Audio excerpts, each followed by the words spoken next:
माँ का बड़ा दिल। एक पति पत्नी के जोड़े को दो बच्चे हुए, दोनों ही बेटे।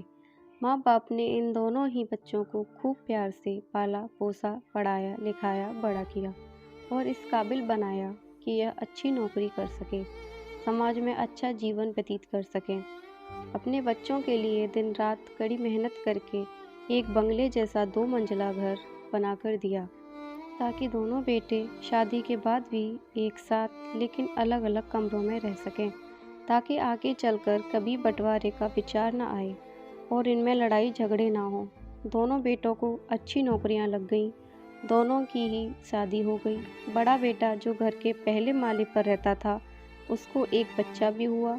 पोते का मुंह देखकर दादा दादी बहुत खुश हुए। सब ठीक चल रहा था, लेकिन थोड़े ही दिनों बाद बूढ़े पति की मौत हो गई। जब तक पति जिंदा था, दोनों बेटे और बहू माँ का सम्मान किया करते थे। जैसे ही पति मर गया, दोनों बेटे और बहू हर दिन माँ की सेवा करना तो दूर, माँ को हर दिन खाना खिलाने के लिए भी राजी न थे।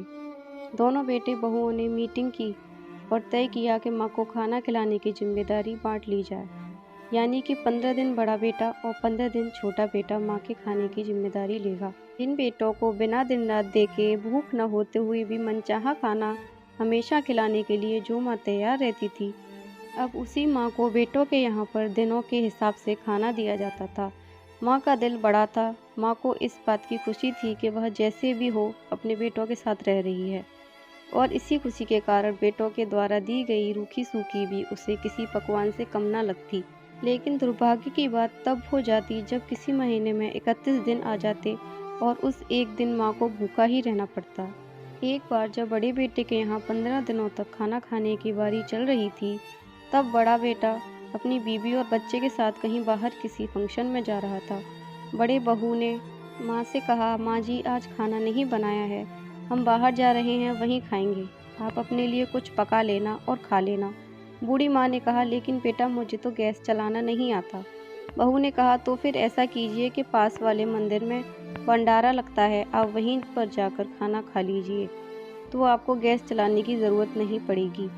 पास में ही खड़ा बेटा और पोता यह सब सुन रहे थे, लेकिन कोई कुछ न बोला। बूढ़ी माँ को भूखा ही छोड़ बेटा और बहू फंक्शन में निकल गए। माँ को थोड़ा दुख तो हुआ, लेकिन फिर अपने आप को यह सोचकर मना लिया, ठीक ही तो है, कभी कभी बहू को भी घर के काम से आराम मिलना चाहिए, और भगवान का भंडारा खाने का सौभाग्य किस्मत वालों को ही तो मिलता है। माँ खुशी खुशी मंदिर में जाकर भंडारा खा आई। कुछ दिन ऐसे ही बीत गए। एक दिन बड़े बेटे को छुट्टी थी। बेटा, बहू और उनका बच्चा अपने घर में साथ में समय बिता रहे थे। माँ बाप छोटे बच्चों को पूछ रहे थे कि वह बड़ा होकर क्या बनना चाहता है और क्या करना चाहता है।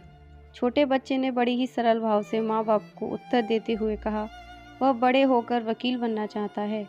उसकी इच्छा इस घर से भी बड़ा एक घर लेने की है, लेकिन वह घर मंदिर के पास होना चाहिए। माँ बाप ने पूछा, घर के पास मंदिर क्यों होना चाहिए? तब बच्चा माँ बाप से कहता है, घर के पास मंदिर इसलिए होना चाहिए ताकि जब मैं बड़ा होकर किसी फंक्शन में बाहर जाऊं तो आप दोनों को ज़्यादा तकलीफ़ ना हो। मंदिर नज़दीक रहेगा तो आपको ज़्यादा दूर जाकर भंडारा नहीं खाना पड़ेगा। मासूम बच्चे का ऐसा जवाब सुनकर दोनों ही के पैरों तले ज़मीन खिसक गई। उन्हें अपनी गलतियों का एहसास अब जाकर हुआ था, जो उनके 5 साल के बेटे ने पहले ही कर लिया था। दोस्तों, दुनिया के हर माँ बाप यह सोचकर अपने बच्चों को बड़ा करते हैं कि वह उनके बुढ़ापे की लाठी बनेंगे, ना कि वह लाठी बनकर उनके ही पीठ पर बरसेंगे। कर्म का चक्र निरंतर घूमता रहता है। दोस्तों, आज जो तुम दूसरों के साथ कर रहे हो, आगे चलकर तुम्हारे साथ वही होगा, यह तय है। इसलिए हमेशा याद रखो कि दूसरों के साथ वैसा ही बर्ताव करो जैसा तुम चाहते हो कि बाकी लोग तुम्हारे साथ करें। आपको यह हमारी कहानी कैसी लगी, हमें कमेंट में लिखकर ज़रूर बताइएगा।